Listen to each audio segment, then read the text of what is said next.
So in this lecture, we are going to talk about a list in a HTML. तो इस list का फायदा directly और indirectly दोनों तरीके से है। अब डायरेक्टली की अगर हम बात करते हैं तो जैसे आप देख पा रहे हो कि एक थंबनेल, एक फोटो आपको दिख रहा है लेफ्ट हैंड साइड में, जहाँ पे आप लिस्ट दिख पा रहे हो कि जहाँ पे हमें कुछ पॉइंट्स लिखने होता है जिनका कोई ऑर्डर होता है। समटाइम्स वी सी कुछ बुलेट्स हम लिखते हैं, कुछ स्टार्स वगैरह हम बनाते हैं जब हम एग्जाम में कुछ पॉइंट्स लिखते हैं। तो उसको अगर हमें बुलेट्स चाहिए होगा तो हम लाइक ऑन ऑर्डर लिस्ट को प्रेफर करते हैं। अगर हमें नंबर्स वगैरह यूज करने हैं या सीरियसली अगर पहला point, second point, third point, like usually हम जिसमें ऑर्डर्स होती है, ठीक है, जैसे स्टूडेंट के नाम्स होते हैं उनके आगे हम ऑर्डर वगैरह नंबर लगाते हैं। तो जहाँ पे ऑर्डर इंपॉर्टेंट होती है वहाँ पे हम ऑर्डर लिस्ट पे ज़्यादा फोकस करते हैं। जहाँ पे सिंपली बुलेट्स या स्टार्स पे हम लाइक वो चाहिए होता है तो हम अनऑर्डर लिस्ट यूज करते हैं। डेफिनेशन लिस्ट टोटली अलग है, तो उसको हम थोड़ा देर में देखेंगे। और जैसे अभी हम एक सिंपल से डॉक्यूमेंट आपको दिखाऊं, यहाँ पे हमारे पास 1 2 3 4 5 क्वेश्चंस आप बोल सकते हो। हमारे पास 5 क्वेश्चंस हैं। अब अगर मैं ऐसे के ऐसे अगर ये स्टूडेंट को दे दूं या फिर अगर मैं नोटिस बोर्ड पे डिस्प्ले करूं तो पता नहीं चलेगा कि एग्जैक्टली क्या है। तो यहाँ पे बेटर ऑप्शन ये हो सकता था कि हम यहाँ पे इनको सिलेक्ट करें और यहाँ पर हमारे पास लाइक अनऑर्डर लिस्ट, जैसे नंबरिंग हम इसको, सॉरी ये ऑर्डर लिस्ट होती है जहाँ पे हम नंबरिंग दे सकते हैं। तो आप देखोगे यहाँ पे 1 2 3 4 5 आ जाएगा। और इसी तरह से अगर हम यहाँ पे बुलेट यूज करते हैं तो ये हमारा क्या हो गया, ये हमारा अनऑर्डर लिस्ट हो गया। मतलब यहाँ पे कोई सीक्वेंस नहीं है, कोई नंबर हम यूज नहीं कर रहे हैं, यहाँ पे कोई ऑर्डर वगैरह नहीं है, ठीक है। तो ये जो बुलेट आपको दिख रहा है ये हम अनऑर्डर लिस्ट से कर सकते हैं और ये वाला जो पार्ट होता है ये हम ऑर्डर लिस्ट से कर सकते हैं, ठीक है। तो ये हम हमारे वेब पेज में हम कैसे दिखा सकते हैं, तो सिंपली मैं इन्हीं लाइक लिस्ट का यूज करने वाला हूँ। तो उसके लिए मैं वापस आ जाता हूँ हमारे फोल्डर के अंदर। So as we know that हमारे पास एक फोल्डर है HTML ऑल फाइल्स, ठीक है। और इसी फाइल पर, इसी फोल्डर में मैं एक और फाइल क्रिएट करूंगा जिसका नाम मैं रखूंगा लिस्ट, बिकॉज टॉपिक का नाम लिस्ट है। और एक्सटेंशन चाहिए हमें .html। बाकी पार्ट में इरेज कर देता हूँ और इसको हम सेव कर लेते हैं। एज वी नो दैट हम बिगिन कर रहे हैं हमारे नोटपैड के साथ। तो अब देखिए, क्योंकि मैंने 1 2 बार यहाँ पे नोटपैड में ओपन किया तो ये सजेशन में ऑटोमेटिक आ जाता है, ठीक है। सो फाइन, नोटपैड भी मैं ओपन कर लिया। और सबसे पहले तो मैं कहीं पर भी कॉन्सेंट्रेट नहीं करूंगा, सबसे पहले मैं बेसिक जो प्रोग्राम स्ट्रक्चर है वो मैं लिखने की कोशिश करूंगा। सो HTML, देन नेक्स्ट पार्ट हमारा हेड होता है। देन इस हेड के अंदर हम टाइटल लिखते हैं और यहाँ पे हम लिखेंगे list title close, and finally हम यहाँ पर क्लोज करेंगे हेड को। Then we have a next tag that is body tag, और बॉडी टैग को यहाँ पर क्लोज कर देंगे। फाइनली हम HTML को भी क्लोज कर देंगे। तो 3 4 प्रोग्राम में हम यही काम करें तो अब हम इससे फैमिलियर हो चुके हैं। और आप भी अगर 4 5 बार लिखोगे तो आपको भी ये पूरा लर्न हो जाएगा बेसिक प्रोग्राम स्ट्रक्चर, ठीक है।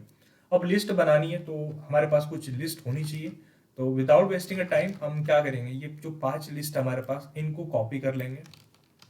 और आपके पास छोटी मोटी लिस्ट भी हो सकती है, तो चलो मैं ठीक है, मैं छोटी मोटी लिस्ट ही ले लेता हूँ, इतना बड़ा एग्जाम्पल लेने से अच्छा है कि जैसे नॉर्मली जो रूटीन हमारा होता है, जैसे हम ब्रेकफास्ट इंक्लूड होता है हमारे पास, ठीक है।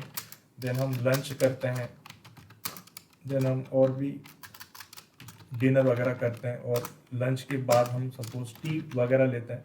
तो ये हमारे पास कुछ 4 चीज़ें हैं, ठीक है, 4 चीज़ें। और इनको मुझे एक पॉइंट में दिखाना है, जैसे हम बुलेट की बात करते हैं, बुलेट्स में मुझे दिखाना है इसको, ठीक है। तो अगर मैं अभी सिंपल अगर यूज़ करूँ या सिंपल अगर मैं इसको रन करूँ, बिकॉज मैंने यहाँ पे कोई BR टैग वगैरह नहीं यूज़ किया है, तो आप देखोगे जब इस प्रोग्राम को मैं रन करूँगा, सिंपली लिस्ट पर राइट क्लिक करते हैं, ओपन विद में आते हैं और यहाँ पर मैं गूगल क्रोम को यूज़ करता हूँ।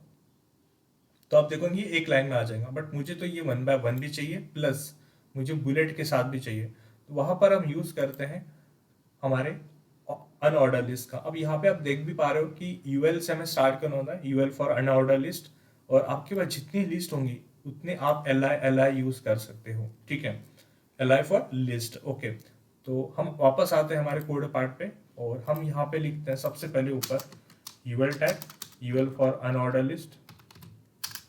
और यहाँ पे हमारे पास एल आई में जो पहला जो लिस्ट है दैट इज ब्रेकफास्ट, ठीक है। तो हम कट पेस्ट भी कर सकते थे और हम एल आई को क्लोज कर देंगे। अब एल आई को क्लोज क्यों करना है, बिकॉज आप अगर पहले लिस्ट को क्लोज करोगे तो ही आप क्या कर सकते हो, यहाँ पर सेकेंड लिस्ट को स्टार्ट कर सकते हो। अदरवाइज क्या हो जाएगा, सब लिस्ट क्रिएट हो जाएंगे, नेस्टेड लिस्ट क्रिएट हो जाएंगी, उसके बारे में हम बाद में बात करेंगे। तो यहाँ पे मैंने सेकेंड लिस्ट ऐड कर दी और सेकेंड लिस्ट को भी मैंने यहाँ पे क्लोज कर दिया। Then fine third list add कर दी, दैट इज टी, और यहाँ पर हम एल को भी क्लोज कर देंगे। और फाइनली हमारे पास एक लास्ट लिस्ट है डीलर, और एल को भी हम क्लोज कर देंगे। और फाइनली क्योंकि मेरी लिस्ट यहाँ पे लाइक एंड हो चुकी है, तो मैं जो यूएल टैग जो था हमारा, इसको भी हम यहाँ पर इसको हम टैब लगा देंगे ताकि थोड़ा प्रॉपर दिखेगा। तो ये सब कुछ जो आ रहा है हमारा यूएल के अंदर ही आ रहा है, एंड ये दो काम एक साथ आपके करके देगा। दो काम कौन से, एक तो ये लिस्ट क्योंकि आपने यूज किया एल टैग यूज किया, तो ये 1 बाय 1 लेकर आएगा, and because of UL tag आपका जो बुलेट होता है वो भी आपको यहाँ पे प्रोवाइड हो जाएगा। सो इसको मैं सेव करता हूँ, एक बार मैं आउटपुट चेक करता हूँ। तो आप देखोगे यहाँ पे थोड़ा सा मिस्टेक हमने कर लिया, शायद हम चेक करते हैं कि क्या मिस्टेक हमने की है। तो हम आते हैं हमारे नोटपैड में, और हमने यहाँ पर एल को बंद नहीं किया है, ठीक है। So we need to close this L tag too, ठीक है। तो एल को स्टार्ट किया, एल को बंद किया, और अब देखो हमारे पास 4 बुलेट्स दिखेंगे, ब्रेकफास्ट, लंच, टी और डिनर, ठीक है। तो ये हमें समझ में आ गया। और अगर मैं छोटा सा यहाँ पे चेंज करता हूँ, इंस्टेड ऑफ यूएल अगर मैं यहाँ पे ओएल कर देता हूँ, यहाँ पर भी ओएल कर देता हूँ, तो ओएल से क्या होता है, ऑर्डर लिस्ट। तो आप देखो जो बुलेट्स हैं अब ये कन्वर्ट हो जाएंगे आपके नंबर्स में, 1 2 3 4, ठीक है। तो इस तरह से ये आपका काम करता है। तो अब इसमें कुछ हम स्पेसिफिकली चीज़ों को हम यहाँ पे इम्प्लीमेंट कर सकते हैं। तो उसके लिए मैं वापस आता हूँ पीपीटी में, और आप ये बोल सकते हो कि यस हम लाइक ऑर्डर लिस्ट को और अनऑर्डर लिस्ट को एक साथ पढ़ रहे हैं, बट ठीक है, हम अभी अनऑर्डर पे फोकस करते हैं। अभी हम अनऑर्डर पे फोकस करते हैं। सो हम वापस आते हैं हमारे अनऑर्डर पे, मतलब हम आते हैं हमारे नोटपैड में, और यहाँ पे मैं यूएल कर देता हूँ, और यहाँ पे मैं यूएल कर देता हूँ, और वापस हम देख पाएंगे कि हमारे पास यहाँ पर बुलेट लिस्ट है, डन, ठीक है। अब जैसे पीपीटी से हमें ये पता चल रहा है कि हम इस टाइप में डिक्स यूज कर सकते हैं, सर्कल यूज कर सकते हैं, स्क्वायर यूज कर सकते हैं। तो ये जो डिक्स होता है, ये जो हमारा डिक्स होता है, ये हमारा बाय डिफॉल्ट होता है, और ये फील्ड होता है, ये फील्ड होता है जो हमें बाय डिफॉल्ट दिख रहा है यहाँ पे। एक हम सर्कल यूज कर सकते हैं, उसके अलावा हम यहाँ पे सर्कल यूज कर सकते हैं जो अनफील्ड होता है, और एक स्क्वायर यूज कर सकते हैं। तो जल्दी से मैं इसको यूज करके दिखाता हूँ। और ये जो हमें लिखना है, ये टाइप एट्रीब्यूट के साथ लिखना है। तो आपको यहाँ पे type attribute, as already told you, कि जो एट्रीब्यूट हम यूज करते हैं वो with the help of space करते हैं। यूएल के साथ आपको स्पेस यूज करना है, टाइप लिखना है, और आप यहाँ पे लिखिए सर्कल। तो जैसे आप सर्कल यहाँ पे यूज करोगे, और जैसे आप इसको भी रिफ्रेश करके देखोगे, तो ये जो फील्ड सर्कल है वो अभी गोल मतलब एम्प्टी सर्कल के साथ हो चुके हैं, ठीक है। और इसी तरह से हम एक दूसरा चीज यूज कर सकते हैं, दैट इज स्क्वायर। तो इसमें ज़्यादा चीज़ें नहीं है, लाइक हम यही चीज़ें एचटीएमएल में आप देखो कि बस इतनी चीज़ें, स्क्वायर हम यूज़ करेंगे, सर्कल यूज़ करेंगे, और एक बाय डिफॉल्ट होता है डिक्स। नाउ समवन माइट थिंक कि हम यहाँ पे सर इमेज नहीं ला सकते क्या, छोटा मोटा जो हमें जो चाहिए होगा, तो बिल्कुल वो भी हम ला सकते हैं। उसके लिए हम लिस्ट टाइप इमेज ये नाम का टाइप प्रॉपर्टी यूज करते हैं सीएसएस में। तो वो सीएसएस जब हम करेंगे तो वहाँ पर भी एक सेपरेटली हम लिस्ट को और किस तरह से और इन्हांस कर सकते हैं, वो हम वहाँ पर लाइक देखने की कोशिश करेंगे, ठीक है। तो फिलहाल तो जो अनऑर्डर लिस्ट होता है उसमें इतना ही होता है कि भाई आप तो सिंपली आप एक काम करिए, यूएल लिख दीजिए और आप इतना कर लीजिए, तो आपका एक फील्ड सर्कल आ जाएगा। और ज़्यादा से ज़्यादा चीज़ आप क्या कर सकते हो, एक सेकेंड, मतलब इसको फिर से एक बार मैं ओपन करूंगा, ठीक है, ओपन विद नोटपैड, ठीक है। तो एक और ज़्यादा से ज़्यादा चीज़ आप ये कर सकते हो कि यहाँ पर आप टाइप एट्रीब्यूट यूज़ कर लोगे, और वहाँ पर आप ये स्क्वायर वगैरह या फिर सर्कल यूज़ कर सकते हो। हम नेस्टेड लिस्ट का भी यूज़ कर सकते हैं, लाइक हम एल आई को निकाल कर एक इसके अंदर एक और यूएल एल आई लगा देंगे। बट मैं कोशिश करूंगा कि पहले आपको इजी पार्ट समझाओ, एंड देन जैसे हम सी एस एस में जाएंगे तो इसको और हम एडवांस बनाने की कोशिश करेंगे। हम ज़्यादा कंफ्यूज नहीं होंगे, क्योंकि बहुत सारे लोग हैं जिन्होंने अभी तक ये भी कोड किया नहीं होगा कभी। तो आप इतना ही कोड पहले करके देखिए, ठीक है। सो नेक्स्ट चीज़ जो हमने देखी थी that is OL. OL is stand for order list, और जैसे बाय डिफॉल्ट हम देख पा रहे हैं कि यहाँ पर 1 2 3 4 5 आता है। अब इसमें कुछ एडवांस ऑप्शन भी हैं जो हम देखेंगे यहाँ पर स्लाइड्स में, कि लाइक अगर आप टाइप में 1 लिख रहे हो, डबल कोट्स में ऑब्वियसली 1 लिख रहे हो, तो आपकी जो लिस्ट आएंगी वो आएंगी 1 2 3 4 5 6 में, ठीक है। देन अगर आप स्मॉल ए लिख रहे हो तो आपकी जो लिस्ट आएंगी वो ए बी सी डी से आएंगी। अगर आप कैपिटल ए लिख रहे हो टाइप में तो आपका capital A B C D, small I लिख रहे हो तो लोअर रोमन में आएगा आपका 1 2 3 4, और कैपिटल आई लिखोगे तो अपर रोमन में आएगा, ठीक है।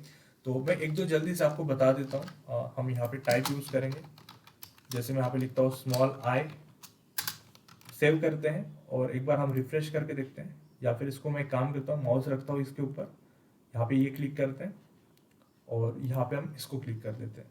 तो इसको मैं सेव करता हूँ, यहाँ पे रिफ्रेश करता हूँ तो आप देखोगे 1 2 3 4 5 हो गया। कैपिटल आई करते हैं, इसको सेव करते हैं फाइल में जाकर सेव, ठीक है। देन यहाँ पे रिफ्रेश करते हैं, ये 1 2 3 4 5 हो जाएगा। एंड उसी तरह से अगर मैं यहाँ पर कैपिटल ए लिखता हूँ, सेव करता हूँ कंट्रोल एस, यहाँ पे रिफ्रेश करते हैं, ABCD से आ जाता है। यहाँ पे और भी चीज़ है कि जैसे अगर मुझे जो नंबर्स हैं, जैसे 1 तो बाय डिफॉल्ट ही था, बट मैं चाहता हूँ जो नंबर्स हमारे वो रिवर्स में आने चाहिए, या मैं चाहता हूँ कि मेरा जो नंबर है वो स्टार्ट होना चाहिए, स्टार्ट में लिखता हूँ, स्टार्ट होना चाहिए 101 से।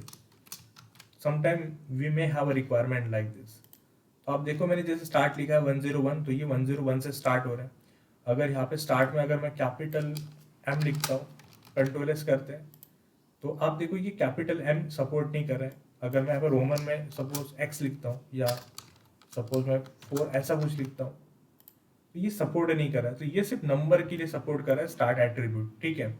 तो इस तरह से हम ये चीज़ें कर सकते हैं, मतलब हम स्टार्ट में हम नॉर्मली कुछ नंबर ही लिख सकते हैं, जैसे 51 मैंने लिखा है, ये वहाँ से स्टार्ट करेगा। एक लास्ट चीज़ जो यहाँ पे है दैट इज रिवर्स, और रिमेंबर यहाँ पे ईडी आपको लगाना है। तो जैसे आप रिवर्स लगा दोगे तो 51 से स्टार्ट तो जरूर होगा, बट ये रिवर्स ऑर्डर में आपका प्रिंट हो जाएगा। तो ये भी एक रिक्वायरमेंट होती है समटाइम्स। अगर मैं कुछ भी ना लिख के, मैं अगर कुछ भी ना लिखूँ, सिंपल रिवर्स लिखूँ, तो as we know that by default 1 से स्टार्ट होता है, तो ये आपका 4 3 2 1 आपका काम करेगा। तो बेसिकली ओएल के साथ हमने 3 चीजें देखी, टाइप, स्टार्ट एंड रिवर्स, ये 3 चीजों का हम यूज कर सकते हैं। तो अब हम एक लास्ट चीज देख लेते हैं, दैट इज हमारे पास था एक definition list. Definition list normal नाम से पता चलता है कि अगर हमें कोई डेफिनेशन लिखनी है, ठीक है, तो इसका एकदम सिंपल सा एग्जांपल मैं आपको बताता हूँ। जैसे मैं यहाँ पे नीचे आता हूँ और मैं यहाँ पे लिखता हूँ जैसे कंपाइलर, और ये कंपाइलर हमारा एक थोड़ा हेडिंग टाइप का है, और थोड़ा टैब बटन दबा के मैं थोड़ा इसमें दिखा देता हूँ। टैब बटन दबा के हम लिखते हैं it is a program that converts high level language into low level language, ऐसा कुछ हम डेफिनेशन लिखते हैं। अब आप यहाँ पे देख रहे हो कि कंपाइलर एक क्या है, आपका एक डेफिनेशन का टाइटल है, और ये आपका क्या है, डेफिनेशन का डेटा है। तो इसी से हम समझ पाएंगे कि लाइक हम कौन कौन से टैग का इस्तेमाल करेंगे। तो ये मैं ऐसे रहने देता हूँ, मैं इसी के नीचे आता हूँ और यहाँ पर मैं लिखता हूँ हमारा सबसे important tag that is definition list, क्योंकि हम यहाँ पे एक डेफिनेशन लिस्ट क्रिएट करें। इन डेफिनेशन लिस्ट हमारे पास एक डेफिनेशन का टाइटल होता है, जिसका टाइटल है हमारे पास कंपाइलर, और ये हमारा टाइटल यहाँ पे क्लोज हो गया। Then we have a definition data, और जो भी डेटा आपका होगा, तो फिलहाल मैं इसी को कॉपी कर लेता हूँ, यहाँ पर पेस्ट कर देते हैं। सो आप इसको कंप्लीट कर सकते हो, और डेफिनेशन डेटा को हम यहाँ पर कर देंगे क्लोज,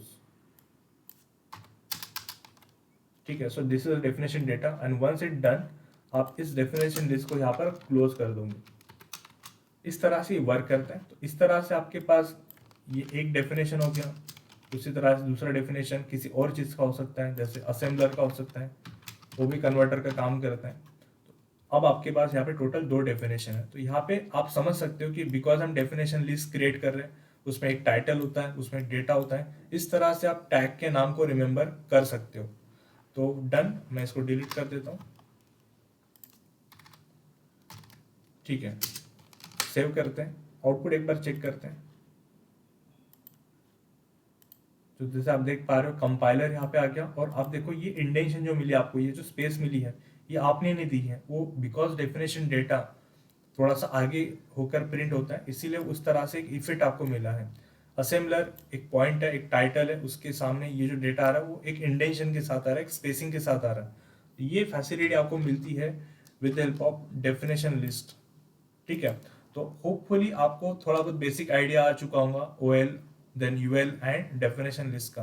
अब आपको ये जो लिस्ट यहाँ पे दिख रही है, एक लाइन में आपको ये लिस्ट दिख रही है, ये भी हम यूज कर, इसके लिए भी हम यूज करना होता है यूएल और ओएल टैग का ही।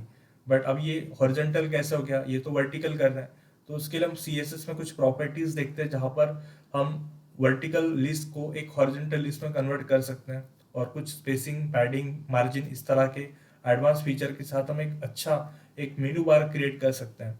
तो यस, जितने भी मेनू बार बनते हैं वो यूएल और यूएल से ही बनते हैं, या ओएल से ही बनते हैं, या लिस्ट से बनते हैं।